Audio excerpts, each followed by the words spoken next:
తండ్రి కుమార పరిశుద్ధాత్మకు మహిమ కలుగునుగాక. ఈనాటి జీవవాక్యం. ప్రభువు మాత్రము తనకు భయపడు వారిని, తన కరుణను నమ్ముకొనిన వారిని సుస్థిర ఆదరముతో చూచును. కీర్తన 33 వచనము 18. దేవుడు మిమ్ము దీవించునుగాక. ఆమేన్.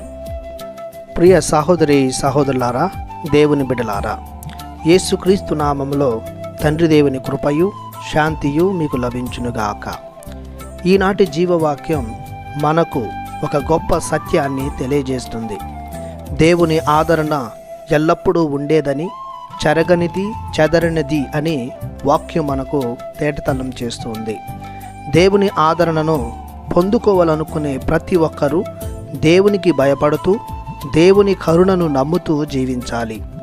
దేవునికి భయపడడం అనగా దేవుడున్నాడని, ఆయనే సర్వ సృష్టికర్తయని, ఆయన మూలానే సమస్తము నడుస్తుందని, ఆయన ఆధీనంలోనే మన మనుగడ సాగుతుందని గ్రహించి, గౌరవించి, ప్రేమించి, ఆయనకు లోబడి జీవించడం, ఆయన ఆజ్ఞలను శిరసా వహించడం, ఆయన వాక్కు ప్రకారం జీవించడం, క్రమశిక్షణ కలిగి, శ్రద్ధాశక్తులు కలిగి, భక్తి మర్యాద కలిగి జీవించడమే దైవ భయం.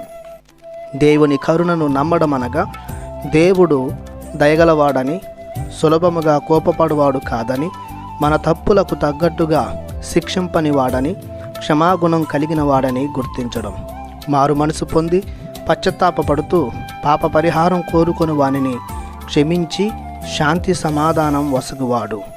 మానవుని వ్యాధుల నుండి, బాధల నుండి, కరువు కాటకాల నుండి, సాతాను శక్తుల నుండి, లోక వ్యసనాల నుండి, శారీరక వాంఛల నుండి గట్టెక్కించడం, కీడు, హాని, చీడపీడలు వాటిల్లకుండా తన రెక్కల క్రింద భద్రముగా దాచుకోవడం.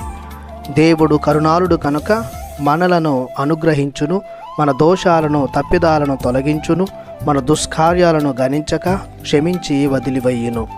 ఇవన్నీ దేవుని యందు భయభక్తులు కలిగి ఆయన కరుణను నమ్ముకొనిన వానికి జరుగును.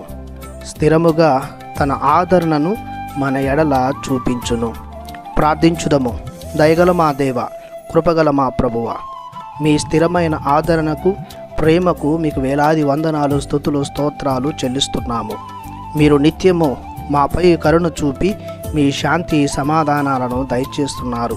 పాపము నుండి, శాపము నుండి, మరణ ఛాయల నుండి కాపాడుతున్నారు.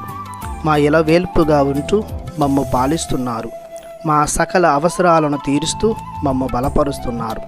ఈ గొప్ప ప్రేమను ఎల్లప్పుడూ స్థిరముగా దయచేయమని నజరేయుడగు యేసు పరిశుద్ధ నామములో ప్రార్థిస్తున్నాము తండ్రి. ఆమేన్. దేవుడు మిమ్ము దీవించునుగాక.